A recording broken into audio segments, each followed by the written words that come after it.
Hi everyone, welcome to Jack Health's 2024 Trend Reactions video. So let's get straight into the questions. We saw multiple healthcare brands over the past year or so break into larger cultural events and conversations.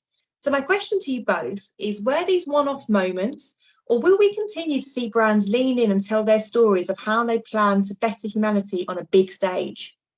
The ability to form human connections through partnership has never been stronger. People are craving authenticity. They're craving just a human to human interaction.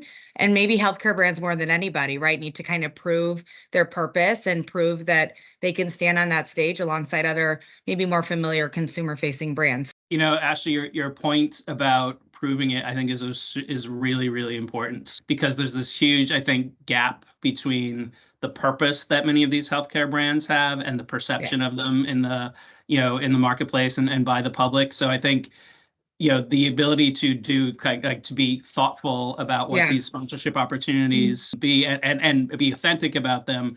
The ones that figure out how to use those to fill the gap, right, to bridge that gap, I think are the ones that are going to be most successful. When a brand, have it be healthcare or otherwise, can come in and either enhance the experience of the fan or integrate themselves in their service, their product, whatever it is, into the partnership, that's when you really start to see the beauty of sponsorship come to life, because you're telling a story through the lens of the fans and the players, and you're enhancing their experience. So super exciting to see what they do. And, I think it will continue.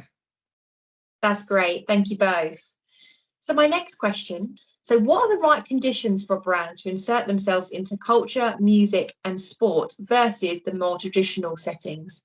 The two words I gravitate to are authenticity and unexpected, like where are the unexpected places that we can show up as a brand. But what's interesting is, of the two, the authenticity, I think, is more important. Finding the right places. And honestly, I think, brands need to be very careful and to be choosy about where they choose to show up and how they show up. And I do think having a partner to run those checks by is super important, in this space, because, I think if you do make a misstep, it becomes news very quickly. Yeah. And understanding what you're hoping to achieve really early on in the process. So partnership specifically is only one piece of the overarching marketing and media mix of all of these brands that we talk about so often. And what role within that mix is it playing? There's so many different ways to utilize partnership, but identifying what you're hoping to achieve through it in the beginning is the most important, I would say, element to ensuring or maximizing your ability for success. Great, thank you. And last question, is there another Barbenheimer in 2024? The Barbenheimer from a culture movies perspective, like that exact moment, no, I don't think that's happening.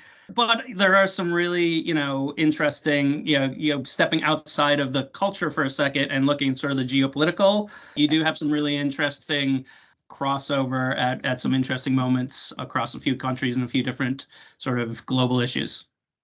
Yeah, I would agree. I think Barbenheimer, it was kind of this intersectionality of purpose with Barbie and kind of a greater message. And yeah, I don't think that'll happen again, but I agree with Nigel. I think this is a really interesting year politically. I think it's a really interesting year economically.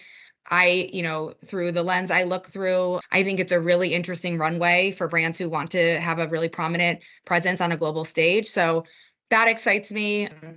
I think that Barbenheimer was awesome, but kind of a once in a while moment. It's possible, Ashley, that all the movies coming out this summer are just Ken. Yeah, exactly.